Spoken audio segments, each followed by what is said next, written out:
It's been a busy day in the Iran situation. Has there been any more strikes since then? I'll just check quickly. A couple of hours before Israel struck Iran. Oh. Uh-oh. But Trump said he spoke with Netanyahu earlier to stop him from striking Iran. They said Trump was in charge, not Israel. They said Netanyahu accepted. Meanwhile, 2 hours later, cruise missiles were launched by Israeli Navy in the eastern Mediterranean towards Iran. Here they are flying over Beirut. Mehrabad, Tehran has been struck. Islamabad and Kermastan as well. Per Iranian media, there are explosions in Tehran, Tabriz, Isfahan. The Jews admit they carried out attacks through their bases in Jordan.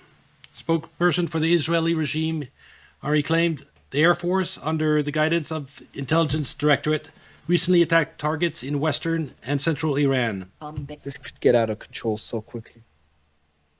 There's another wave of Iranian missiles being fired towards southern Israel. So those alerts we were talking about in Israel before, southern Israel, we've got an incredible alert system in Israel. That was because a new wave of missiles are being fired from Iran.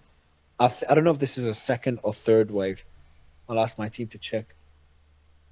But oh no, if he's live, Mario's I think one of the best ways to keep track of what's going on. He's always up to date. He's got staff there researching why he streams. I wish I had that. Yeah, there's ballistic missile launches towards southern Israel has now been confirmed. So we are going through the second or third wave. So I think what happens in the next 30 minutes will dictate what the peace deal, the Israeli Security Cabinet will convene at 11 a.m. local time in about 3 hours and 36 minutes to probably come up with a response to the attacks. So we won't see Israeli retaliation in the next few hours. I think it will take time for the Israelis to determine how to... Well, there's already been one round of Israeli retaliation, but there won't be retaliation for the retaliation by Iran. In any case, Israel struck Iran, Iran has struck Israel, and it looks like it's continuing. Retaliate to talk to the Americans. Let's see what the Iranian response would look like. I think that'll play a role. If the Iranians escalate significantly, the Israelis will have no... I hope I get that too someday. Iran right now. But I think the Iranian response will be pretty limited. And then the Israelis will have to determine whether to strike them again or not. And I think Daddy Trump will play a key role in what happens next. Daddy Trump already failed to prevent Israel's retaliation, so... But let's talk about the reality that's going to happen. I think this... if this does not escalate significantly, we'll be seeing Lebanon as part of the ceasefire deal. I think the ceasefire negotiations... Mario's still hoping for peace. The MOU negotiations will be ongoing. I don't think Trump will allow Israel to sabotage them. Will Israel continue? Israel has bombed Beirut. Now they've bombed Iran. I think they've done a pretty good job of sabotaging things so far. You striking Beirut, I really don't think they will after this. It's too costly for them. There might be certain assassination strikes, but I'd be very surprised. And I think what happens in the negotiations will dictate what happens on the ground right now between Israel and Lebanon. So if the negotiations are going well, we may see Trump rein in Israel further. And if the negotiations are going badly, then Israel will have free reign. I think the negotiations are going bad from Trump's perspective. Iran's not going to give anything more, especially not after being attacked by Israel. So the deal that's been on the table, on Trump's table for 3 weeks, is still the same. If Trump didn't want to sign it 3 weeks ago, why would he sign it now? Do more damage in Lebanon, maybe strike Beirut, drag in Iran as a way to pressure Iran in these negotiations. There hasn't been any statements coming out of the IRGC whatsoever. The targets that... Oh, you have some family in Golan Heights? Where in Israel? Iran claimed the strike was in retaliation from Lebanon. I don't know the strikes. We could maybe look it up. And so here. Netanya, sort of near the town of Netanya, was hit. They did say they were targeting northern Israel. That were struck so far in Iran, just going to give you guys an idea. There were significant targets. And Stefano said is true. The Israeli response was a pretty strong one. I wouldn't say it's escalatory, but it's definitely not one that is trying to de-escalate the situation. did they hit energy infrastructure? That's the key part. Israeli Channel 14 did say that a drone warehouse as well as Iranian defense sites were among the targets. There was an air defense position in Karigaz, Tehran was also targeted. Manufacturing plants were targeted. So I think they've got a lot of intelligence on the rebuilding that Iran's been conducting. They're trying to cause as much damage as they can in that limited strike. So in 3.5 hours, there'll be an emergency meeting. Trying to see more updates coming in right now. An emergency meeting in Israel. Been very, very quiet on the Iranian front, which indicates to me they do not want to escalate. If they wanted to escalate, you would have seen the similar rhetoric. We still might see it. Similar rhetoric to what we saw after the Beirut strike. We are not seeing that. So we'll get more information on that right now. So then you look at the targets as well that were struck. You've got manufacturing plants, the airport that was evacuated, the drone assembly.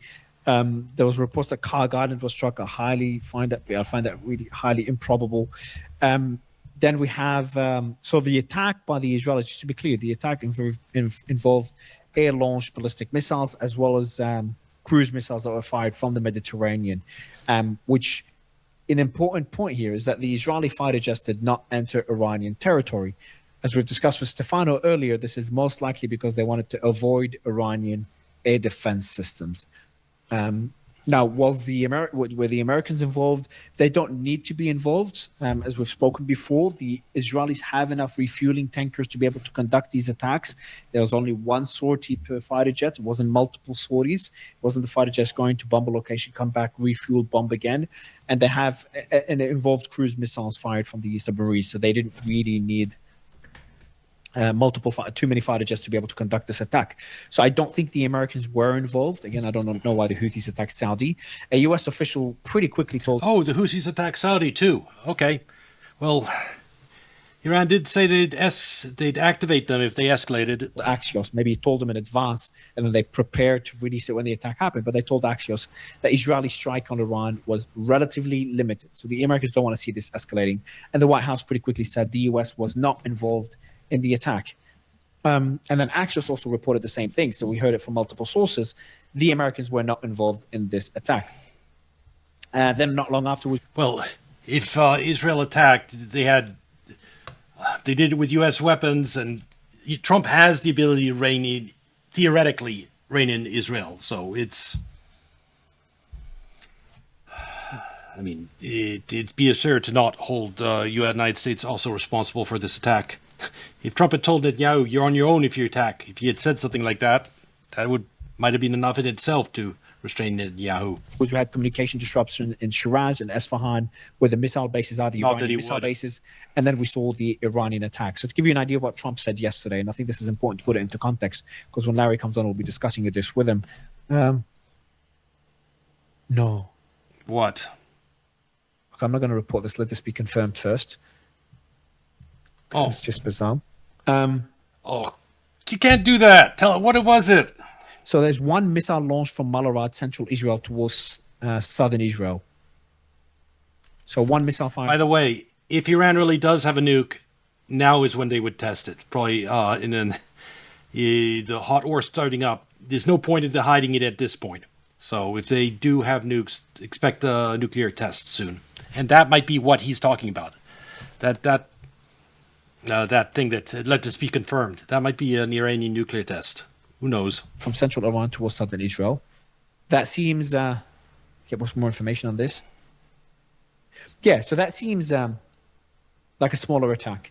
Even though that we have a new wave, they're much smaller waves. I'm having my producers check to make sure that the wave is smaller from the information we have so far. So what Trump has said yesterday, I'll read those out. I think... let me see if Larry's in the studio is messaging my producers. All right, so this is the attack's finished by the looks of it. An Oakley was given by Israel's Home Front Command to leave shelters. So guys, I've got some good news here. This seems to be the end of it for those of you that don't want this to escalate. Hopefully Larry shares my optimism. But from what we're seeing, the Home Front Command has told Israelis to leave their shelters. This is an indicator that this could be the end of it. Trump yesterday, what he said, or earlier today, I don't know how many hours, what time it is, early your day if you're in the US, Netanyahu will have no choice but to accept an Iran deal. I call the shots. Bibi does not. This is him. Then you can't say that and then Israel bombs Iran. He tells, Trump says he's in charge, not Israel. He said Netanyahu would accept. 2 hours later, Israel attacks. Yeah, that's not being in charge, Trump. Lashing out. I don't know if he knows that Netanyahu was about to strike Iran, but I think that was just before his call with Netanyahu, or after. I think that was just after. That's the FT, Financial Times. Also, his call after Netanyahu, I think. Then he says when... Oh, Larry Johnson. Before the call. When asked if he would do a deal with Iran, if the deal with Iran failed on its merits, he would do a commando raid on Iran. That was unrelated. If the deal failed, it's unrelated to the strikes we're seeing right now. But from what we're seeing right now, the Iranians, Larry, did not wait to retaliate. They retaliated pretty quickly. But it seems more limited, and it involves the Houthis, which struck Saudi and struck Iran. And don't forget Hezbollah. Hezbollah's firing drones. Hezbollah's firing. Yep. So I think this is them showing. Oh, there's another video of an impact. I don't know if that's the same impact. That struck 2 houses, apparently 3 houses in Israel. Don't you realize that can't be true? Israel's intercepted them all. They've said so. Yes, Israel intercepts everything always. But the good news, and hopefully you agree this is good news, the IDF just said at the end of the situation assessment, the Home Front Command issued a directive that it is possible to leave the protected area, continue to follow instructions. So this could be it. Much smaller attack. Are we looking at Iran having drawn the red line in Lebanon, and this would be it? They would not want to be escalating, and they would not want to continue the war. So they've made their position clear. Beirut is a red line. Israel responded to show they still want to, they still build deterrence, and they don't want to give full escalation dominance to Iran. Iran responded, but also had the Houthis strike Saudi to pressure the Gulf to pressure Israel, and struck Israel even before Iran got involved. So the Houthis getting involved seems like a warning sign. Would love to get your thoughts. Are we seeing the end of it? I would too. No. I don't think this is the end of it. No. Iran has been very clear that it hit 5 critical targets for each one of their own that was hit. They made that explicit threat. This small retaliation, that can't be the end of it. Or The ball is now in Israel's court. Are they going to say, okay, call it a day, and say, okay, we struck back, and now abide? Maybe they've got another phone call from Trump saying, cut that out. I have been able to confirm that the U.S. is staying out of this so far. So the message has been sent to Israel. You're on your own. Now, there may have been, they're blaming the Houthis for the strike. The escalation is Saudi wild. Arabia. Again, I'd take that with a grain of salt. Maybe they did. Maybe it was somebody else who was wanting to get the Saudis involved. So you got to take all of this with all big grains of salt. We just know that did Iran launch missiles? Yes. And notice they launched missiles from the sites that Israel claimed that they hit with their missiles. Okay. From the same location, So apparently it didn't do quite the damage that. Honestly, when Iran sent those 15 missiles at Israel, in northern Israel, they knew Israel was going to hit back, and so I think everyone's would. Thinking the hours after that, I bet you everyone was bunkered down in Iran, and they'd moved everything they could in terms of drones and stuff into safety. Israel might have expected. Well, I'm getting unconfirmed reports that there's new missiles being fired from Iran, but unconfirmed. It hasn't been only 2 sources so far. 1 source. Well, you know why? That was probably what he was saying about. Is because the news that Iran was firing more missiles. We're having difficulty getting the confirmations on those, because before there were these $2 billion plus radars at U.S. military bases that Iran took out in the early days. And so the fallback of that is to have a U.S. AWACS plane up flying to collect that information. And apparently a U.S. AWACS plane is not up flying, giving that information. So Israel's on its own having to figure out, is something being launched, and is it coming our way? Not so. That is a good way for Trump to pressure Israel to not have that plane up there flying. Okay, so the first question is, For Israel now, it would take time for them to retaliate because they go through the process. They speak to the Americans. They talk to convenes the security cabinet. They're convening it in about 3.5 hours. So they go through a process before deciding. Well, they struck back pretty damn fast after the last round.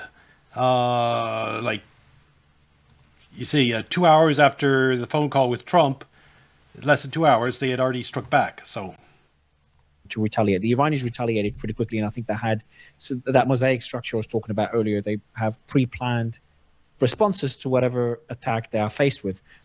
Is it fair to say the Israelis will go through a more diplomatic process that takes a bit longer and having to talk to Trump as well?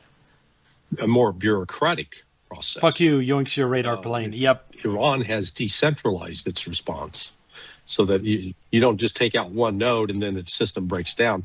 They've got a multi-nodal system. Israel does not. Israel has a single nodal system, so much more fragile and also much more cumbersome. And much more dramatic, especially when that single nodal system argues with the American single nodal system. Yeah, Yep. well, there's no argument from the American side. They're saying, hey, we told you to stand, you're on your own. This isn't our fight. This is your fight. We're getting reports of new launches from Iran, so it's not finished.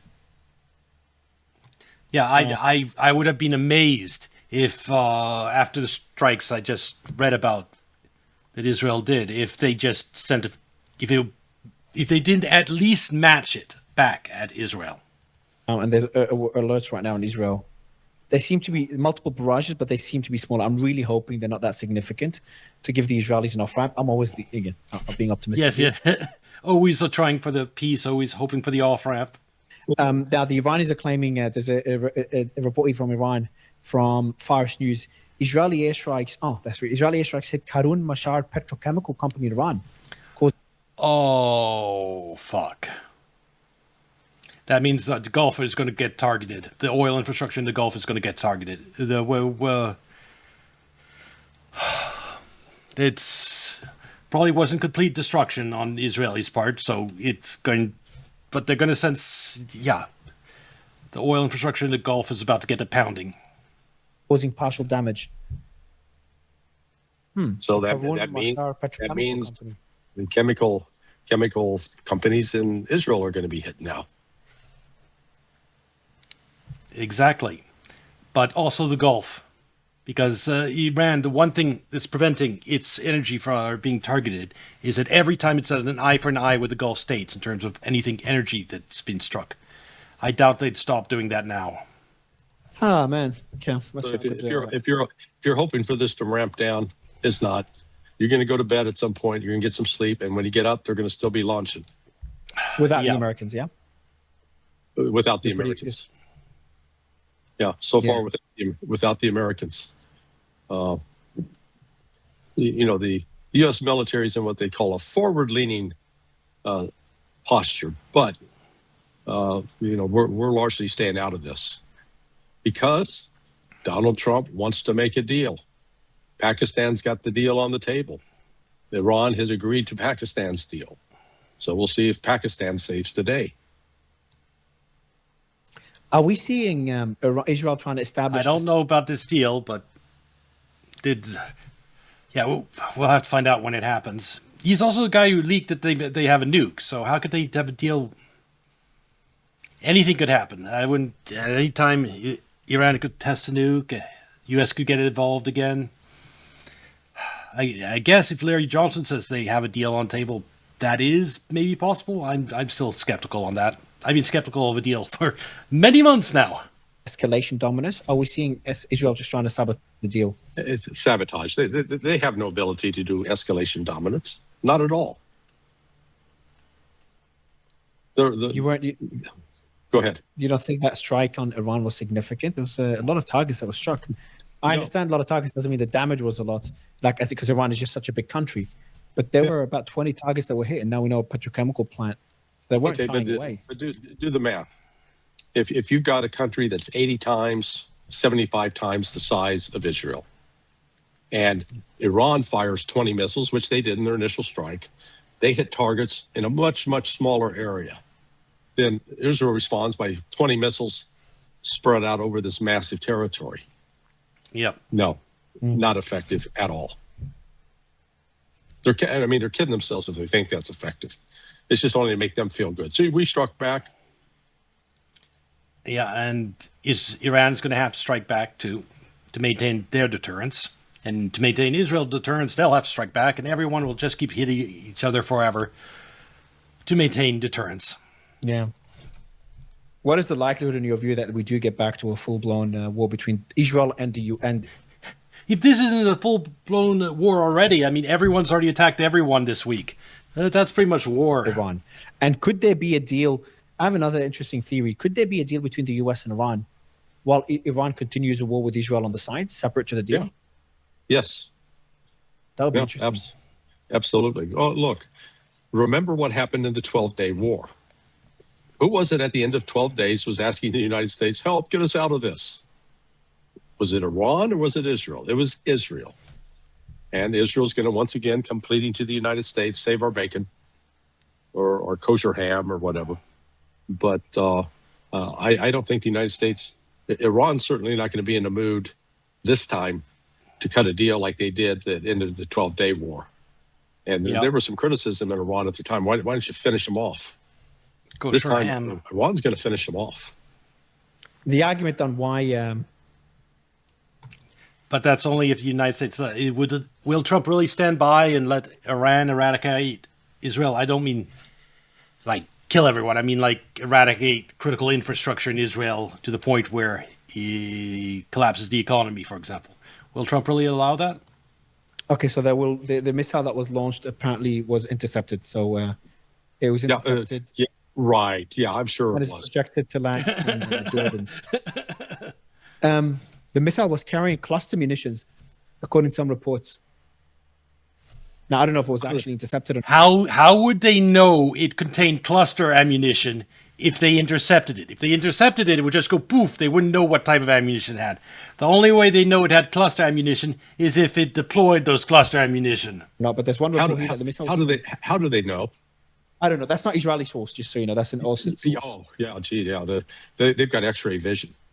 They can see this. They can see this supersonic missile, maybe hypersonic missile flying, and they can look through it and say, "Oh, that's got cluster munitions on it. See the lettering on the side?"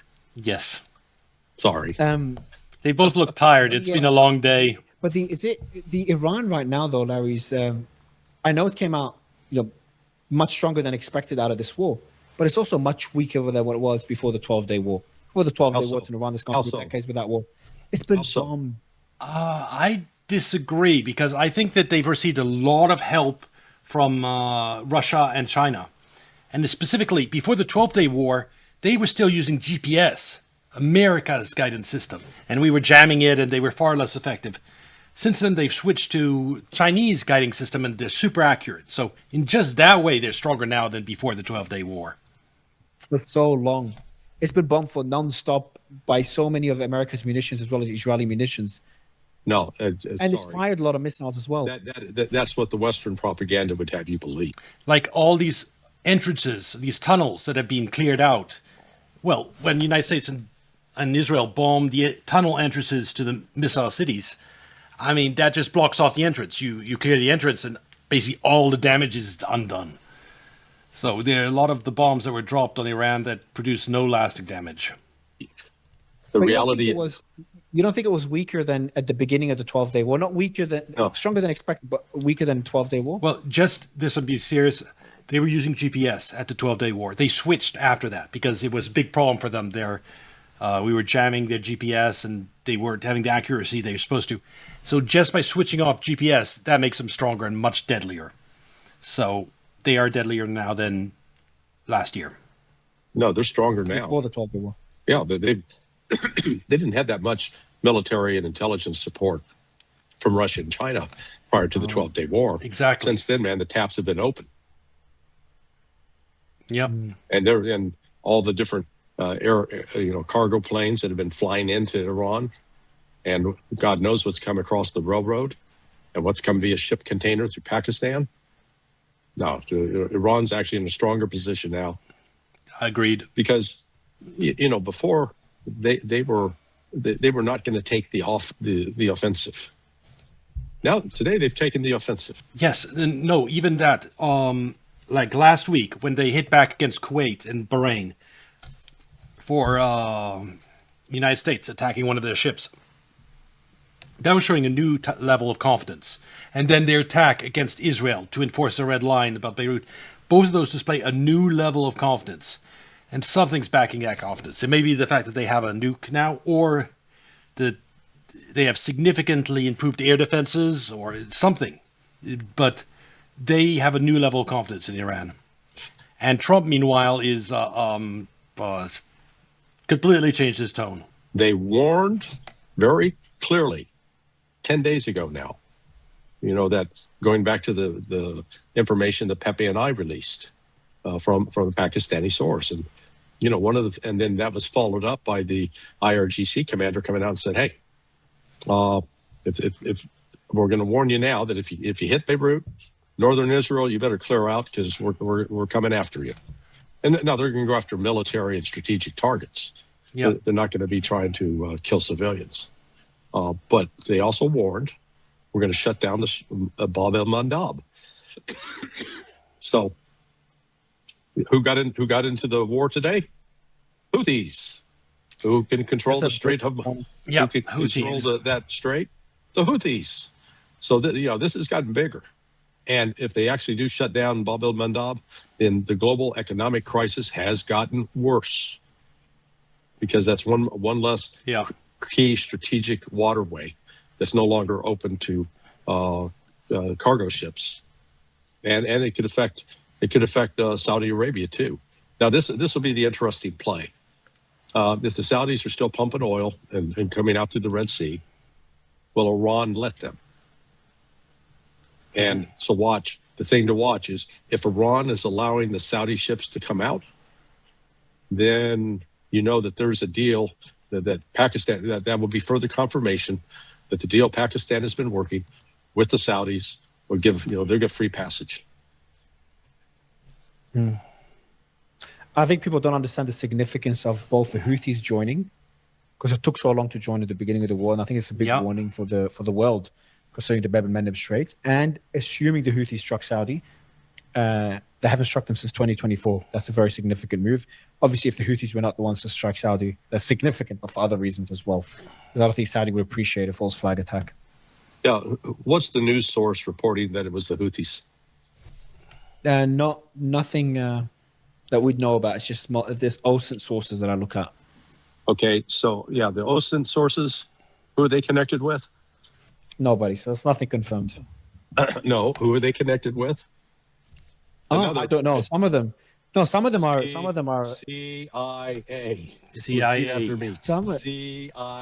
CIA. Even the ones intelligence. There's some of them that are extremely even anti-Israeli. They don't even refer to Israel. Yeah, well, we were just hearing that petrochemicals just got damaged in Iran, and so I'd be expecting Iran to, even if there's a deal, to attack petrochemical plants in the Gulf and in Israel. Yeah. Well, as Israel, they call it Israel with like inverted commas, or occupied Palestine, they call it. So some of these others are obviously more. Because if they don't mirror the petrochemical damage that they received to the Gulf states, then Israel's immediately going to start gutting Iran's oil infrastructure and bombing everything. If they don't enforce their red line there. So I think Iran has to hit every one of the Gulf states' oil infrastructure to the extent that they were hit themselves to maintain deterrence. And so how hard did Israel hit Iran? That's going to determine things.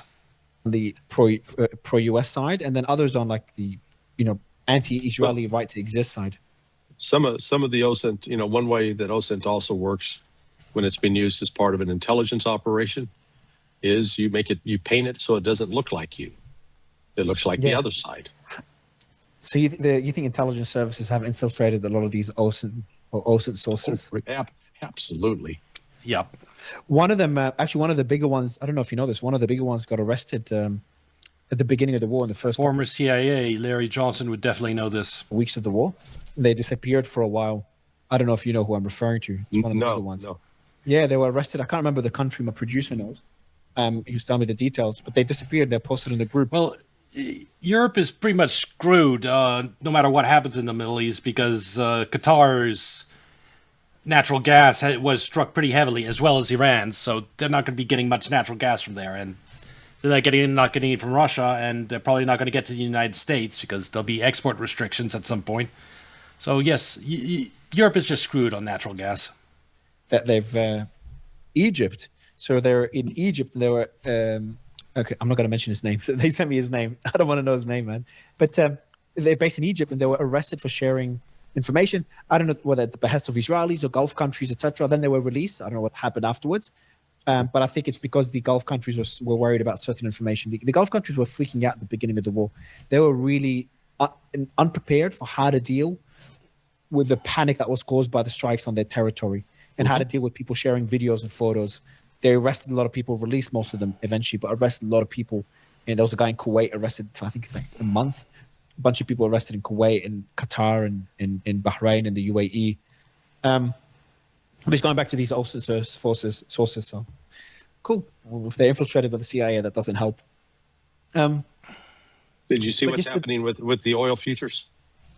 Are they going up? Yeah, Brent crude's up to 97 now. It's up about $4. Oh, $4. That's nothing. And West Texas Intermediate, that's up almost $4. It's up to 94. Yeah, 43. It's at 94. Uh-huh. You know, they were like at 85 yesterday, right? 85, 88, yeah. I remember. Yeah, so they're so from yesterday. Karun Petrochemical, Ashar. And West Texas Intermediate's up almost $10. So, and I think it's going to keep going because the fact, I hypothesized that when Israel made its response to. So, partial damage. So, that's good. It is not complete damage. This is the second Israeli strike on the same facility. It was hit on April 4th and rebuilt and continuing operations. So, it seems like Israel just did some damage, sent one bomb in, and partially damaged them. That means Iran will mirror that, partial damage to the Gulf. To the first Iran attack, that maybe, just maybe, Iran had been pulled aside and said, look, let it hit, don't do anything, and then we'll calm this down and the negotiations will go forward. Well, clearly that didn't happen. Iran, they got hit. They reassessed, okay, which targets are we going after now? And boom, they've launched. Yeah, well, this is Chris Murphy's now posted, quote tweeting the IDF. So the IDF posted the Israeli Air Defense Force struck military targets belonging to the Iranian terror regime in western and central Iran a short while ago. And Chris Murphy 27 seconds ago on Twitter, new wave of ballistic missiles just fired. posted the following: the war has been humiliating for Trump and American power generally. And when Trump announces he's going to call Netanyahu and tell him not to retaliate, and within hours Netanyahu retaliates, the humiliation just compounds. Yep. Mm-hmm. Yeah, BB's bitch. When you live in Iran, I wouldn't want to live anywhere in the Middle East at this particular moment. Yeah, except maybe Oman would probably be the least risky, but still. Trump will be getting out of. That is actually a very important point that people, at least I'm not discussing enough, is that is a really bad look for Trump. Yes. It is. Netanyahu really screwed him. It depends on what happens next. If Netanyahu struck that once Iran, and then now Iran struck again, but much smaller than the last one. If Israel does not strike now, I think it will be fine. I think it allows Netanyahu to say. I just don't believe that can happen.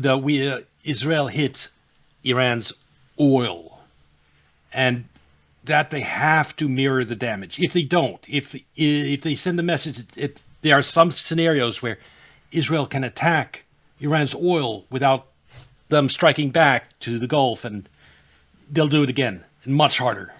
Faced by at least retaliating Like somehow. tomorrow, you'll see Israel attack Iran's energy again if it doesn't retaliate and establish deterrence. And by that means striking the Gulf, forcing Trump to say, call up Netanyahu, say, whatever you do, don't touch their energy. And Trump to save face by saying he made sure that the two did not get into a war. So I think it's still a good way for Trump to exit this. I don't think it's that catastrophic from an optics perspective. Not good, but I think it could have been a lot worse if this continued. So the report here is that the Iranian missile was intercepted over Jordan by a THAAD. I'm sure you're going to laugh right now. Yeah, I'm sure it did.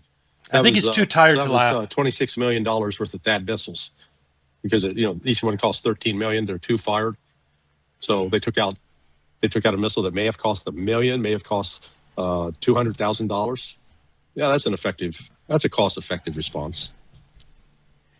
Are you worried this could sabotage the negotiations you were talking about with Pepe and the source, the Islamabad Accords? That's the entire purpose of this exercise. Israel wants to sabotage it, and Iran's not going to pull its punches just because of the deal, because the deal's. Then I guess this deal, finally, Iran deal, was actually going to happen, given that Israel decided to engage in all this escalation, decided to bomb Beirut. Supposed to be lift the blockade, stop the attacks in Lebanon, etc. And they say, hey, those are our terms. If you, Pakistan, can't make the other side meet those terms, that's not bad on you. But we're not going to be bum rushed into an agreement that allows Israel basically to continue its murder and mayhem. Is there any chance that Lebanon will be excluded from the deal? Is that a possibility whatsoever? Zero. The Israelis confirmed the strike on the petrochemical facility. Okay. To Channel 14. Does Israel have any petrochemical facilities? It does. Yes. Do you think those? Maybe not anymore, though. Those are going to be targeted? I'd bet on that. So you're saying Hezbollah, you don't think it will be excluded from the deal? Lebanon will not be excluded from the deal? No, absolutely not. The statements from the IRGC have consistently said in the past few days, Hezbollah is Iran, Iran is Hezbollah. Mm-hmm. No matter how far this goes, if Israel put... It's not a matter of support. I support Trump, or I support it. That's why I'm so upset that he attacked Iran, because I think it's going to destroy his presidency. The answer. I think Trump committed political suicide when he attacked Iran. And I don't really want Republicans to lose the midterms, and so I'm a little bit upset by that. And so that's my position. I think Trump he's been stuck. It's been a disaster since day one. There is no way out for him, I don't think, in this war. But apparently there's some deal that's on the table, and we'll have to see how that, if that's even possible anymore. Puts Lebanon on the line that Iran could sign a deal and walk away while maintaining the status quo in Lebanon, the back and forth, and supporting Hezbollah with Israel. Iran would not take the deal, in your view, and Hezbollah? I am more accurate. Correct. Then we're in a pickle, man. We're a pickle. We don't know how to get out of this. Well, the one who's in the pickle is Israel. I mean, when there's like two sides, the leftists that are for Iran because they're leftists, whatever. But I'm not for Iran. I just think attacking Iran was stupid, because losing a war is stupid. If you start a war, you lose. And all the indication was that since the closed Strait of Hormuz, we have no way to open it. It's a terrible position for the United States. And I think what's going to happen, it's still going to get much worse in the oil markets. And $6-7 oil. Do you think the Republicans win the midterms if there's $6-7 gas at the pump? I think that Republicans get absolutely fucked if that happens. Cannot sustain this. They showed that in the 12-day war. They were the ones who flinched. They were the ones calling Trump, get us out of this. And so Trump did his obliteration raid, and then Iran fired a couple of missiles at Al Udeid, and they called it quits. Oh, the war's over. Now we can start rebuilding for our next go round, said Israel. Yep. And they really thought that when they launched that attack on 28 February, I mean, it was, they had terrific intelligence, and they lured. Yeah, that's another thing.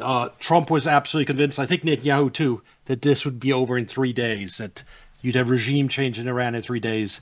And there was no plan beyond that.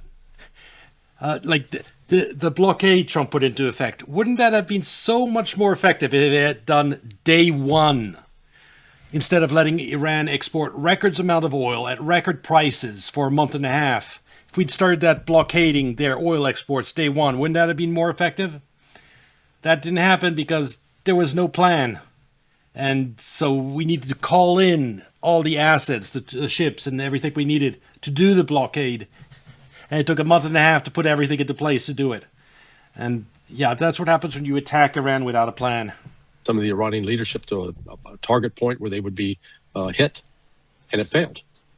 Now they have awakened Iran, and this time, unlike in June of 2025, Iran's now got the full backing of Russia and China. Yeah, it does. Once the Iranian government didn't collapse in 3 days, yeah, the support from Russia and China has just been increasing since. The most interesting part is how the UAE's been staying out of it so far. It's been 2 weeks they haven't been attacked. Since that one strike at Bushehr, the UAE has not been attacked. Kuwait's been attacked, Bahrain's been attacked, Saudi. About that, Larry Johnson is reporting that Iran already has a nuke. And that if the war started again, they were going to test it. We'll find out if that's true probably in the next day or two, because the war has definitely restarted. And yeah, wouldn't be a complete loss for Trump if Iran tomorrow tests a nuke and there's an earthquake and they confirm that they test nuke? I mean, the entire reason for the war would be up in smoke. We would have we killed the supreme leader that had been preventing Iran from getting a nuke, and then 3 months later they get one. Maybe not, depending if it's a false flag. And Israel's been attacked. The only countries left, Oman was. Well, are you pro-Israel in any way? Do you care about the fate of Israel? Because if they test a nuke, of course they have more than one nuke. And all you need is 2 nukes to take out Israel. So if we do what you say, if we, the United States, decide to nuke Israel, Iran, yes, we can probably decimate things, and we could maybe even take out the regime and things, but Israel won't exist as a country by that point. Was attacked. You remember that drone? Iran's not saying it's them. Israel, Right. people are blaming Israel. Others are blaming some groups. But unfortunately, if you haven't followed the news, there are a lot of people that care about Israel in the United States. There's AIPAC. There's a lot of people in Congress. So I don't think, Israel will let Trump nuke Iran if it does indeed have a nuke. Iraq, but Oman was attacked. The only countries not attacked so far are, Qatar and the UAE. So maybe the UAE is making some moves. Besides, the whole reason why we can't let Iran have a nuke is because we're worried. The United States is worried about Iran nuking Israel. We were never worried about Iran nuking the United States. And if, Dojia, if we don't care about Israel, then just let Iran have a nuke. The only one at risk is Israel. I mean, why go to war to try to stop Iran from getting a nuke if we don't care about Israel? The entire point was to protect Israel from an Iran nuke. We could start seeing that shift away. The balance of power shift towards Iran. Is there, the axis, the Sunni axis, or the Pakistan-Turkey axis, Saudi axis, that will include Qatar. How likely do you think Iran will be part of that axis as well? Well, it would absolutely be part of it. With Saudi? Well, yeah, remember, Iran and Saudis normalized relations 2 years ago. And they've had, back and forth meetings with MBS. Iran had good relations with Oman and Qatar, and they attacked them, and the UAE, and they attacked them. So I don't know. No, they didn't. Iran didn't attack Oman. That's Western. They did not the attack. Yeah, I don't remember Iran attacking Oman, and I follow things pretty closely. Well, that's Western propaganda. But they did attack Qatar. They did. Yeah. Yes. Why? Because Qatar was allowing its base to be used to attack Iran. Of course. The Iranians made it clear to these guys. They said, they've talked to the Saudis, they've talked to the Qataris, and said, hey, if you're going to allow your land to be used to attack us, then you're putting yourself in the ball game. So you decide. You're a participant. And according to our the Pakistani source that we got information, Pappy and I got information from, both Qatar and Saudi Arabia have made a decision. We're going to stop being the Holiday Inn for the U.S. military. Not going to be a launching pad for attacks on Iran. They might not be targeted by Iran. They have to go elsewhere. Do you think the UAE would be able to... that's the attack on the petrochemical plant facility. And that's the smoke billowing out of it. Yeah. Do you think there's a possibility also for the rest of what are the other Gulf countries will have no choice but to join that alliance? The UAE. Well, yeah. The smaller ones are pretty relevant, but the bigger guys. Yeah, that's what they envision. And again, this is, behind the scenes, this is China and Russia. They are wanting to get these countries out of the U.S. sphere, where they're, as long as they're in the U.S. sphere, they're always going to be used as a tool to attack somebody else, or to attack Iran. Now, and in the past, they could get away with it. They weren't attacked. Now they're getting attacked. Thing is, if they really do transition away from the United States and stop hosting U.S. bases, they're going to experience what Syria is. Like, CIA is going to target them for regime change, like we did in Syria. But all you either have U.S. bases and are basically a U.S. puppet, or you're targeted for regime change, like Iraq, Syria, Iran, Libya. They get involved with letting their territory be used as a launch pad. There's an interesting theory made by two economists on my show. One of them is a commodities trader, and one of them is I'll check. the manager of a hedge fund. And he was actually on my show today. I think it's been such a long day. It's been almost 15 hours for me. But the argument they're making is that, you know how we always, when we spoke in the early days, we're like, how did the US not know that Iran will close the Strait of Hormuz? That point did not make sense. So the argument they're making, they always knew that there's a high probability that Iran will be able to close the Strait of Hormuz. And that was part of the calculus to attack. The reason is, while the US is suffering, I think it's still too early for the pre-market for the Dow. relative terms, it's suffering less than other countries that are more dependent on the Strait of Hormuz. And the US is able to get more energy deals now with Asian economies, Asian countries. Yeah, rather than Middle East be gone than Africa, and that's saying a lot. Well, how does something like twice as bad as the Great Depression sound? Because if we remove all the oil from the Middle East that the world uses, yeah, the world economy needs to shrink by 36%. You're talking like record, paying huge amounts for gas at the price by, like, a lot of people lose their jobs. The worst by far, like orders of magnitude worse than the Great Depression. It's so, yeah, I understand your feeling about, oh, it's a mess, or you don't want to deal with it, but we need that oil. The world needs that oil. Yeah, we can't afford to lose Middle East. We could lose all of Africa and be less damaging to the world economy than losing the Middle East. Long-term deals to export oil and gas to these countries, refined oil and gas. But let's be clear what they're exporting. The United States produces 2.3 beer. Okay, let's think of it in terms of alcohol. The United States produces beer and wine. It doesn't produce tequila, scotch, vodka. What do the tractors run on? What do the semi trucks run on? What powers a lot of power plants in some areas? Diesel, and where that comes from, heavy crude. The United States is a net importer of heavy crude. What are its sources? Sources are Canada, Mexico, now Venezuela. Those are the three principal ones. What's happened to the relationship between the United States and Canada? Is Canada saying, "Hey, let's see if we can sell more oil to our American cousins," or are they saying, "Fuck them, we're going to sell it to China"?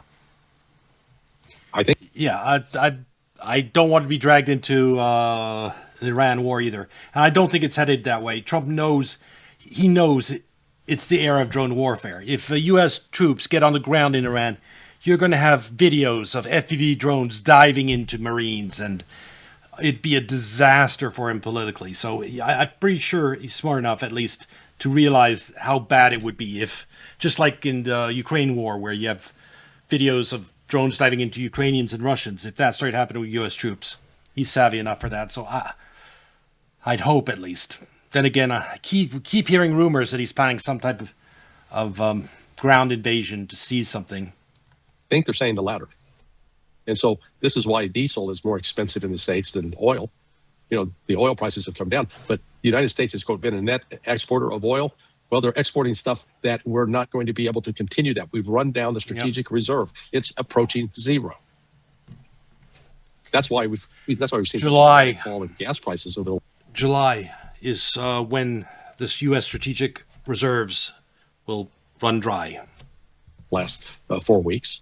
I mean, gas, I think I said this to you earlier.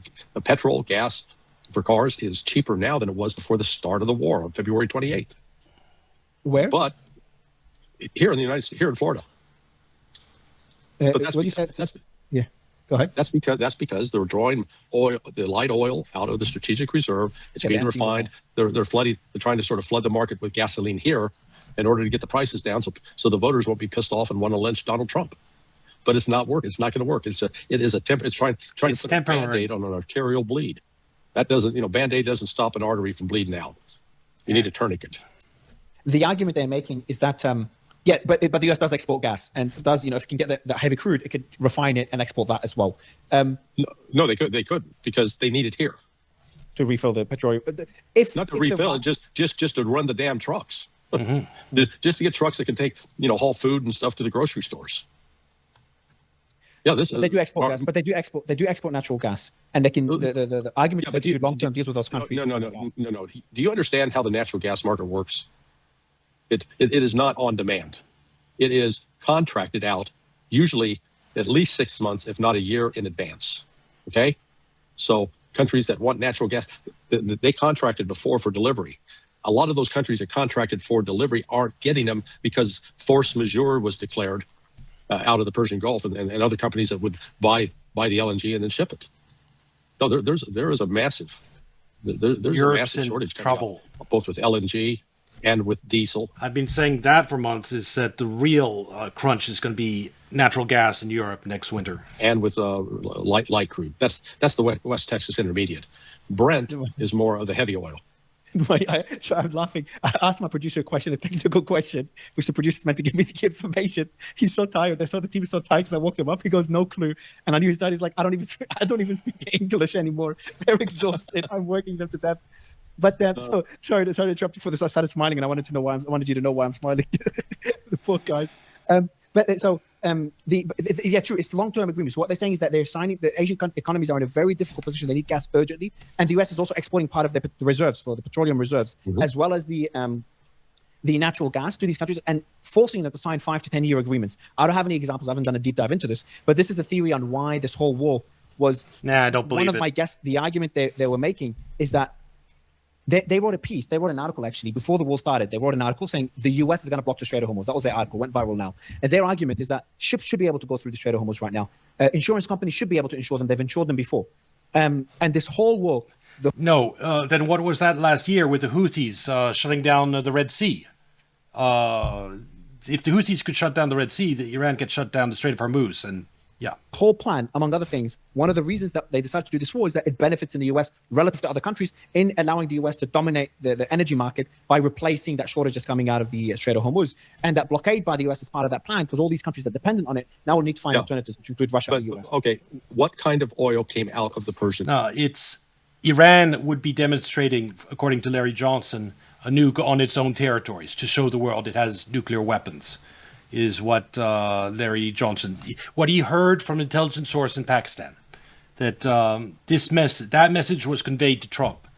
And if you haven't noticed, if you keep track of it, Trump's tone has changed a lot on Iran in the last week. He is no longer threatening to wipe out the civilization. He's tried to rein in Israel several times. And meanwhile, Iran has gotten a lot more belligerent. And if they do, in fact, have a nuke, that would explain a lot. In Gulf, light crude or heavy crude? Answer is heavy crude, primarily. Okay, but the petroleum reserves in the US have heavy crude.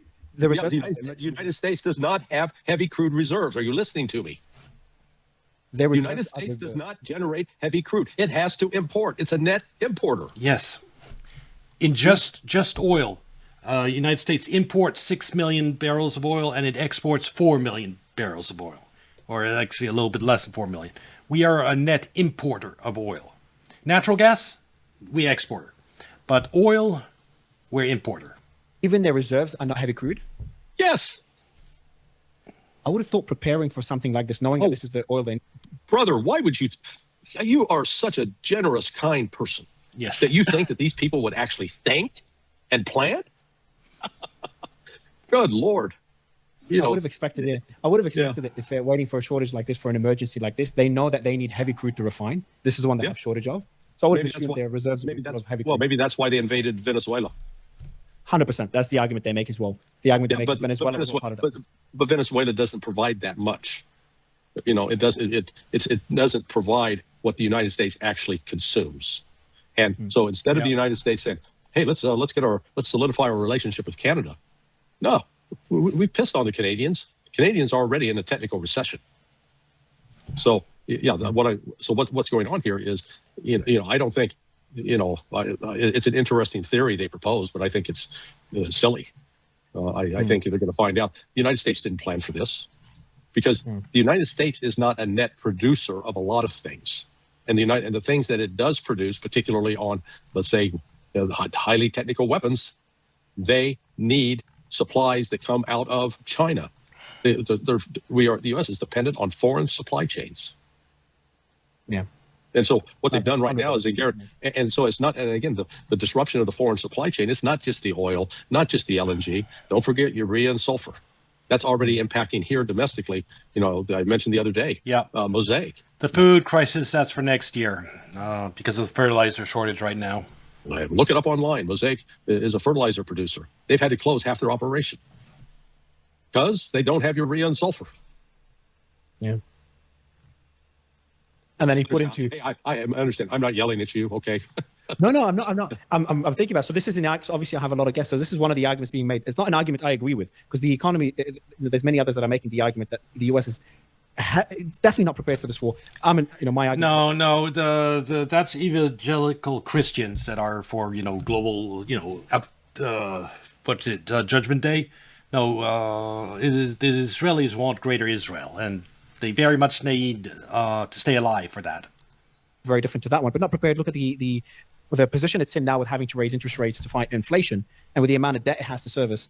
If it raises the interest rates to a certain level, it won't be able to pay off its debt anymore. There's a level, I don't remember what the number is. I had an economist early on today. He said, according to a report, if we reach a certain level, we're in danger territory. We're already at that level and have been for a few months, the 10-year yield.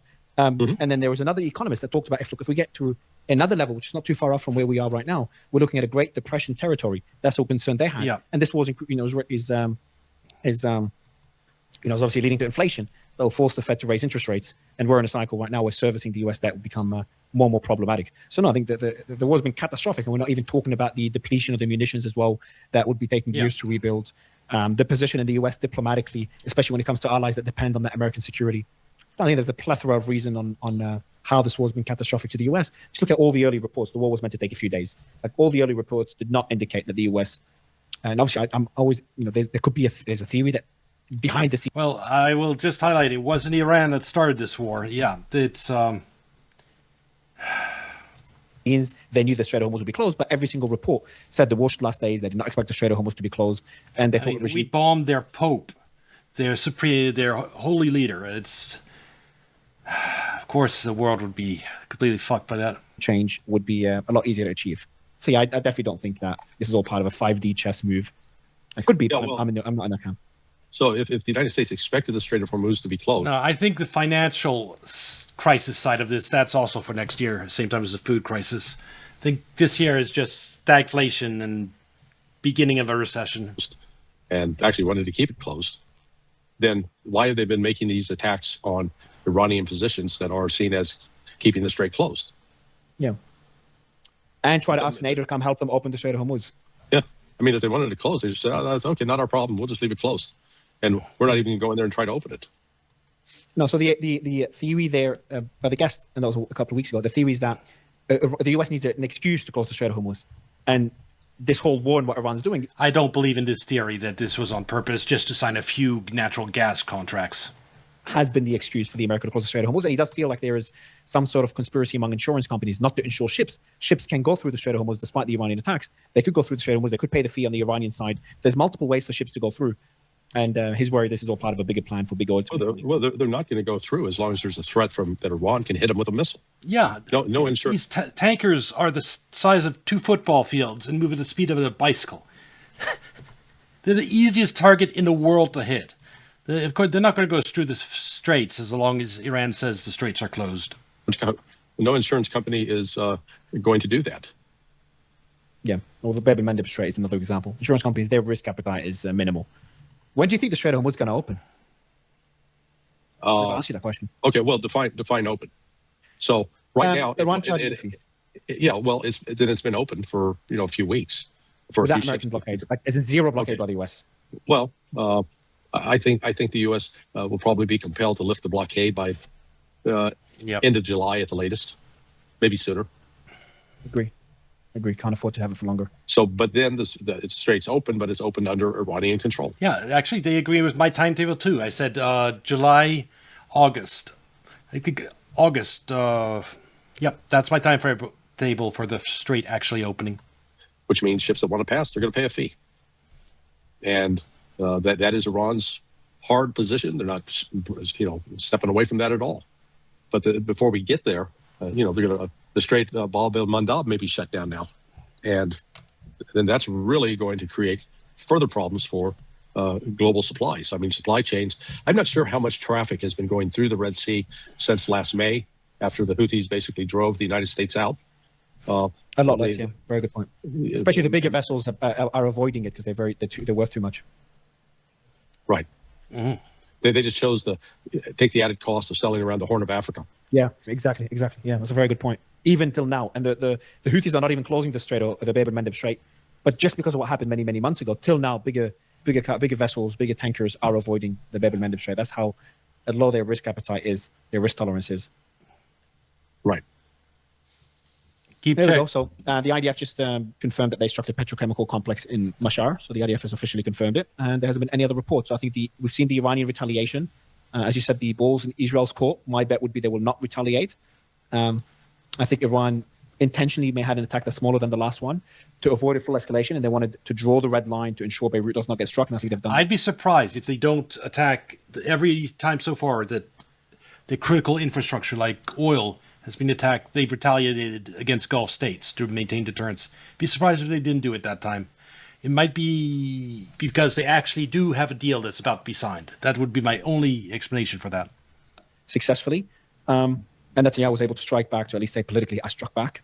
I think they'll walk it back now and we go back to the status quo. What's your conclusion? What do you think will happen? What's your analysis? I think we're in an escalatory cycle. That'll continue for about another 10 to 12 days, just like the 12-day war. Maybe less, because I think Israel's going to reach a critical point a lot quicker this time than they did last June. So they're on their own now.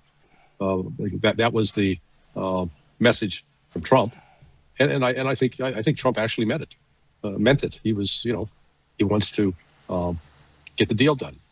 So if he gets the deal done, yeah, everybody be celebrating and popping champagne corks. But in terms of restoring oil supplies, because remember, everybody's around the world is draining their strategic oil reserves. Yeah, I'd like to see the guard too. Japan, in particular. Not China. China's, they're not draining it. They have sufficient reserves, and they've got oil coming from Russia, and they've got oil coming from Iran. So they're not. China's not hurting in that regard. I just realized, by the way, the Pakistan Interior Minister, the one that had that message to Mustafa Khamenei, was in Iran during the attack. He just left now. Mm-hmm. Yikes! Sorry, I missed it. Iran during the attack. He just left. I just realized, by the way, the Pakistan Interior Minister, the one that had that message to Mustafa Khamenei, was in Iran during the attack. He just left now. Yikes. Yeah.